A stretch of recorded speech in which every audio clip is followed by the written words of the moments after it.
everybody to another episode of Chris and Dave's Reality Cast. I am one of your hosts, Chris Foltz, and my co-host and very good friend is Mr. Dave Horrocks. Hey there, Chris. Great to speak to you again about a bit of Labour of Love, episode 4. Now, it's really kind of hotting up, a few little twists and turns in this episode. So, where do you want to start today?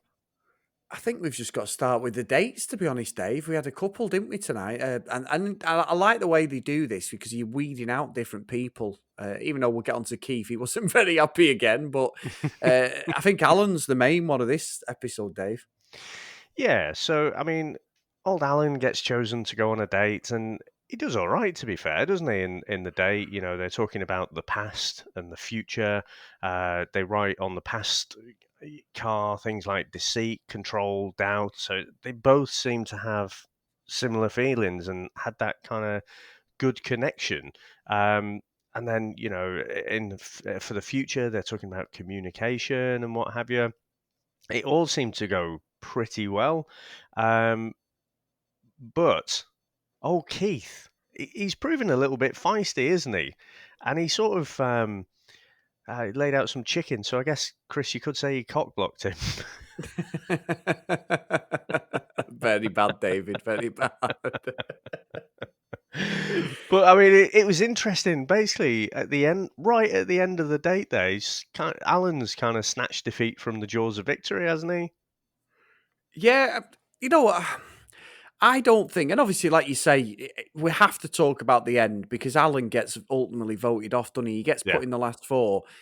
I don't think that's the right decision, personally, Dave. I'm looking at the guys that are left, and we'll get on to who goes and who doesn't out the 4 that got sort of blackballed at the end to speak to Kristy. But I think she's made a mistake. I understand why she did it because she was saying like he was trying to be a gentleman with the guys, but he didn't pick her first. And she sort of laid into him a little bit about, I'm 41 years old. And she's really feisty with that, Dave. I think she's very determined and sort of, she knows what she wants. She's at that age where it's like, I'm not messing about, I'm not fucking around. Let's do it. However, I do personally think Alan was still the man. He offered everything I thought that she needed. So I can't see after the other guys at the moment who is better than Alan or who is going to be the one to sort of steal her heart. Yeah, it was a bit weird, wasn't it? Crikey. I think he ultimately went because he didn't prioritize her and he was just a bit considerate of everyone else's feelings, and she sort of took that as a massive turn off and, interpreted it quite badly. And so sort of held that little thing against him. It's bizarre for me, Chris. I think she's made a mistake there. But, ultimately it's her choice, isn't it? But she gets these little tiny windows into, interactions with each bloke. And so she's got very few data points to work off. And so I guess it's pretty brutal, isn't it? Alan, I think in the last episode I said, I could see him going all the way, no pun intended. But, obviously wasn't meant to be. So, and for all the reasons that I thought, this group of blokes, I thought one of them getting voted off for being a bit polite and considerate wasn't one of the things I thought they'd get voted off for or sent home for. Yeah, I'm with you on that. And like you said about Keith as well, I think this sort of goes hand in hand with Alan. Like say they had a bit of a dust up and Keith wasn't happy with what Alan had done. But I don't understand what the thing is with Keith because he's offered nothing personally to Kristy. Yes, she hasn't been on a date, and he's quite right to question it. Like, why the fuck haven't I been on a date? However, you don't go around kicking doors in and stuff, do you? What woman's going to want to be in a relationship where as soon as you don't get your own way, you start kicking the shit out the furniture and that, Dave? You're going to have to be buying stuff every week. They'll be off to IKEA every month, won't they? Buying plates and fucking door hinges and stuff. So I just think that's petulant. It's fine and dandy having a fiery, passionate relationship, and it's fine to be passionate about anything, but to do it in this setting, and it might be a case of him being himself, because you'd hate for Kristy to get in a relationship and then some guy like this is just completely kicking off with her because he don't get his own way. But I just don't think he's coming across at all in the right light, and I do think she's made a mistake keeping him, to be honest. Keith at the minute hasn't done anything to get himself voted off. I think that's ultimately what it is. So all this stuff, kicking doors in, he's got a right old fiery temper on him, hasn't he? And again, you're thinking, well, Yeah, the aim of this show is to obviously go ahead and create a baby. And there's no one that stresses you out more than when you're deprived of sleep and all that. So if tempers are fraying now, it's only going to get worse. I think she has to give each of the blokes, at least one date. You'd have thought. Otherwise, how's she going to know? She's not going to know those yeah. guys.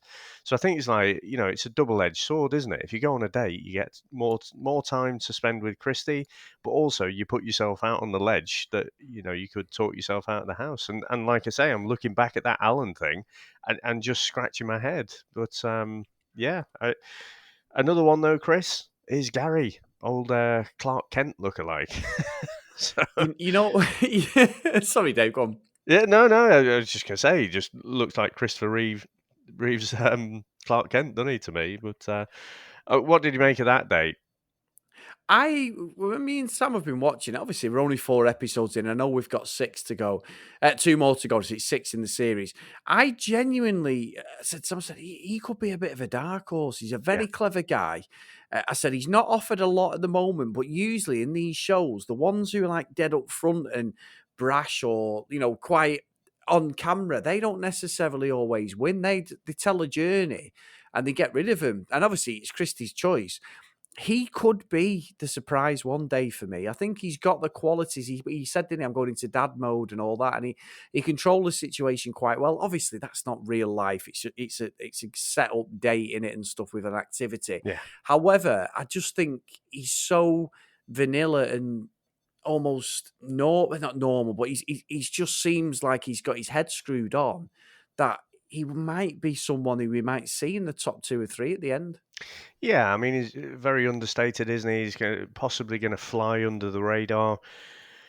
Again, though, just keep going on about Alan.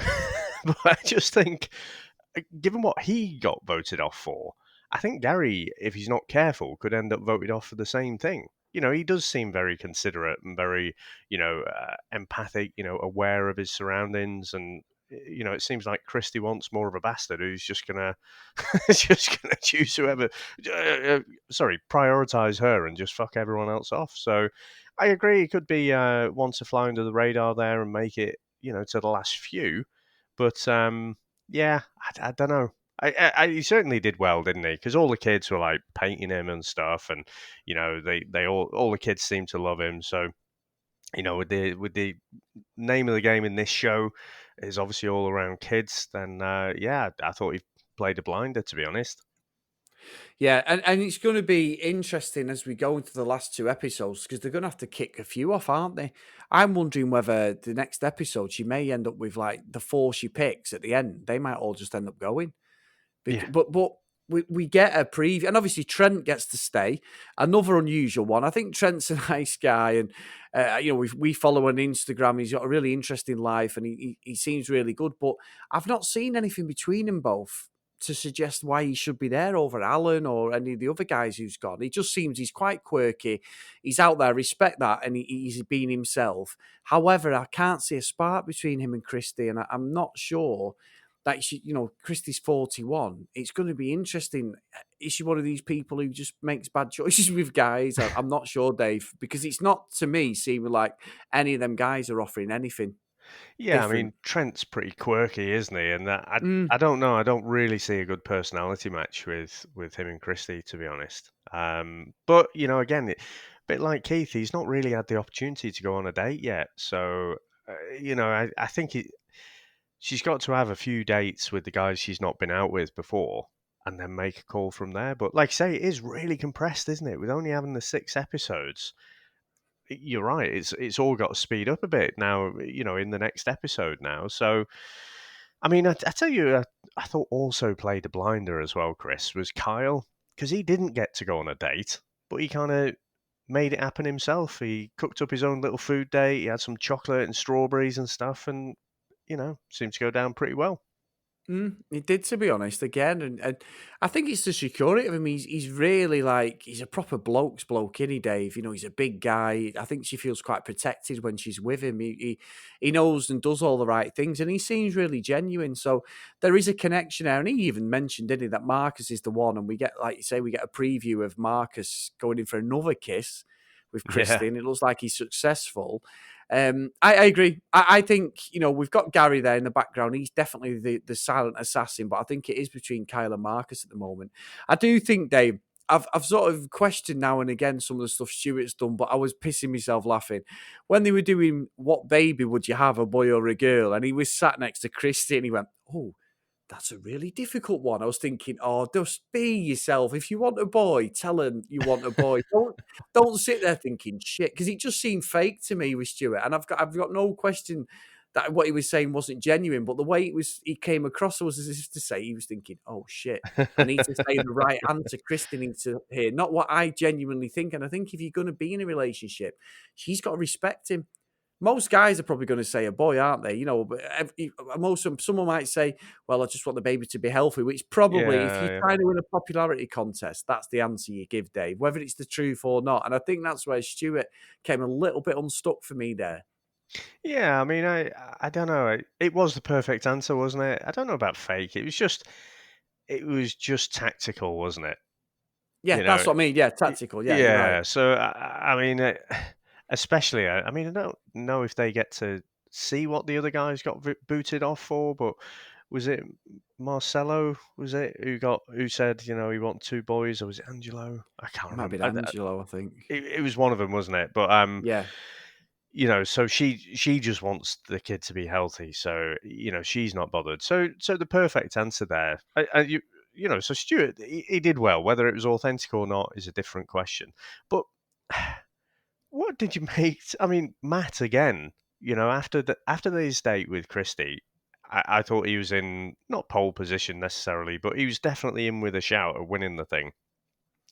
But he just got really weird in that game and just wouldn't answer questions. Yeah, What did you make to that?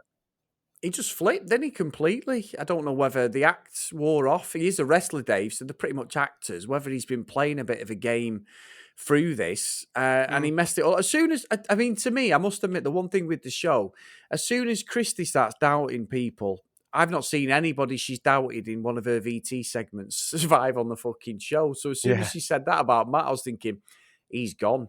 And he was. I mean, he was genuinely upset. He was crying, and he was giving her the speech at the bottom of the driveway. "Oh, you're really happy," and he was genuinely upset. However, I've never seen anything between them properly. I know he got a kiss out of her and that, but just didn't see the connection there yeah, between them. yeah, So I just think he may have just had enough, Dave. It could be the guys. They called him out. Keith was a bit aggressive towards him, wanted for yeah. opening his gob. I'm not saying Keith wasn't wrong, because I think he was right to say to Matt, "Shut up." But I think there's other ways to do it. Like, you can have a fight with him because he won't let him speak. But yeah, I didn't see that at all. And I actually think out of the four people she let go tonight, he was sorry.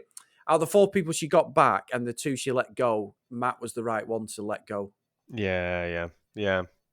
Well, like I say, I thought they did have something on that date. I haven't seen anything since, but yeah, he definitely talked himself out of it with that whole failing to answer questions and then giving weird answers. But like I say, he was pretty cut up at the end. But obviously, like the likes of Kyle got through, Stewart's through as well, Gary, Marcus, obviously Trent. Trent pulled the blinder, didn't he, with the old ghetto blaster, old Yeah. 80s style. So he did well there. So yeah, Matt and Alan go home. So I mean, what do you reckon's going to happen next? Well, we get a little VT, don't we, for like the next episode, which will be on later on this week. And she's doubting Keith, who she's kept. It looks like something's going on with Keith there, whether something's happened and he's had one of his outbursts. But he may end up staying. But the way that the picture's painted, it looks like she's doubting him after one day or whatever interaction we've had. So I'm really interested to see that, how that's come about or what's actually happened. Yeah. like I say, I mean, from what we've seen, so she doesn't get to see all of the blowouts and conflict and stuff. So I guess it could all just be wrapped up in that. Maybe, if he starts treating her the way he's been speaking to the lads, then it's going to be an easy one for next week, isn't it? Yes, yeah, exactly. And we'll have to see, Dave, because I think the one thing I would say, and I think I was shocked when you said that because I hadn't researched how many episodes were in this. I was assuming we're going to get about 10 episodes, but six to me seems quite short, to be honest. I mean, Yeah. next week we get this thing where they're making them feel as if they're having a baby, aren't they? Having contractions, and Yeah. Kristen and Kristy are laughing their heads off, aren't they? Because they're all there with them like tens machines on the stomach. So that'll be interesting. Yeah. Glad I'm watching it, not doing it. Had paper cuts worse, Dave, I believe. Anyway, yeah, no. Oh. As the oldest of 9 children, I've seen my mother many a times in the start of Labour Day when we used to send her off to the hospital. So I can Oof. completely agree that it's not a paper cut. But I just like to say that when I wind Sam up and she gives me a crack. So. Well, I've been there for my 3, and yeah, horrendous. Yeah, and we're on the outside looking in, Dave, literally. So yeah, I completely Yeah. agree. Yeah. Anyway, before we get, I'll get smacked round my head when Sam listens to this one, Dave. So I won't say too much. But if you want to get in contact with us, guys, at cdrealitycast on Twitter, cdrealitycast@gmail.com, and as always, drop us a review on your podcast catching up, guys. So Dave, great episode again. We'll wait again and we'll get that out later on this week for episode 4 because it's a weekly show. But I've been teeing it up and teeing it up and teeing it up. It's Love Island Series 1 tomorrow. And more than anything, Dave, I cannot wait for you just to get into it. I really, really can't. Yeah, no, I'm looking forward to it as well. I do have to say, I mean, I never really like these episode ones. I think actually, Chris, Labour of Love might be the one exception. Yeah. But usually with Love Island, I don't care about these people. They're kind of paired up. They're not really paired up. So it takes, 2 or 3 episodes for me to really get into it. When we start to understand people's personalities and they start to interact and stuff, it's like good-looking Sims, isn't it? Yeah. So Yeah. yeah, really, really excited about it. Again, you've set the bar quite highly because you have watched it. I'm pretty sure you're not going to remember a lot of it because, if I went back, I'm pretty sure I wouldn't remember much about the previous seasons we've even covered. With all the people who are only on there at the start and then they disappear and you're like, oh yeah, I forgot about them.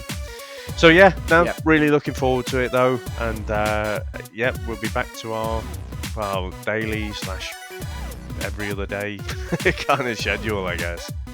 Yeah, definitely. Right, Dave, I'll see you tomorrow. Bye now.